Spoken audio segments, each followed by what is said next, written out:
Hi ఫ్యామ్. ఈరోజు మనం ఒక సెక్యూరిటీ షిఫ్ట్కి వచ్చినాం ఒక కన్స్ట్రక్షన్ సైట్లో. సో కన్స్ట్రక్షన్ సైట్లో నార్మల్గా మనం గంటకోసారి పెట్రోల్ కొడతాం అనమాట. పెట్రోల్ కొట్టేటప్పుడు మన కారే యూజ్ చేస్తాం. కాకపోతే ఈరోజు వచ్చిన సైట్ మొత్తం గ్రావెల్ రోడ్ ఉన్నది, లిటరలీ ఆఫ్ రోడింగ్ ఉన్నది కొద్దిగా. సో ఆఫ్ రోడింగ్ ఉన్న అనేసి ఏం చేసిండ్రు, మన కార్ కాకుండా ఇక్కడ ఎంప్లాయరే మనకు ఒక పర్టికులర్ వెహికల్ ఇచ్చిండ్రు.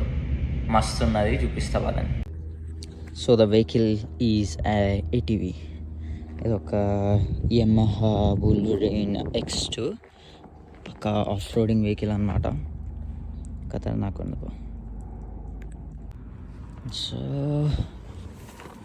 సో ఇక్కడ మనకి 2 wheel drive and 4 wheel drive stuff ఉంది. Automatic gear system, so only brake and acceleration.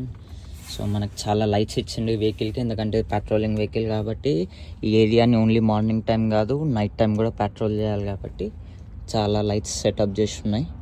ఈరోజు మంచి సన్నీ ఉంది కాబట్టి ప్రశాంతంగా ఉంటుంది. కాకపోతే just imagine doing this in a rainy day.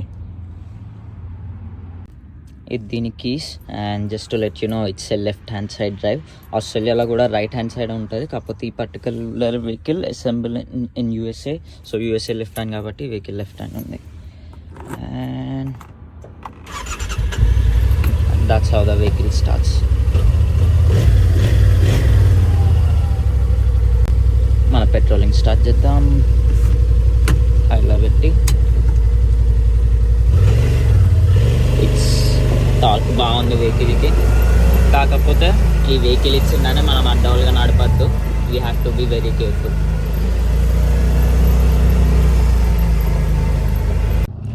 So ఈ సైట్ రేడియస్ మొత్తం దగ్గర 1.5 to 2 kilometers ఉంది. సో ఒక రౌండ్ వేసేసరికి 10 to 15 minutes ఆరామ్సే వెళ్ళిపోతుంది. మెయిన్ వర్క్ ఏంటంటే ఇక్కడ మొత్తం మెటల్ ఫెన్సింగ్ ఉంటుంది. అదేమన్నా బ్రీచ్ అయిందా చూసుకోవాలి. బ్రీచ్ అయితే రిపోర్ట్ చేయాలి. ఎందుకంటే లోపల మోర్ దెన్ 30 వెహికల్స్ ఉన్నాయి. అన్ని heavy vehicles including trucks, JCBs, road rollers, cranes, ఇవన్నీ కన్స్ట్రక్షన్ సామాన్ ఉన్నాయి. వాటికి కూడా ఏం డ్యామేజ్ కాకుండా చూసుకోవాలి. మన డ్యామేజ్ అయితే రిపోర్ట్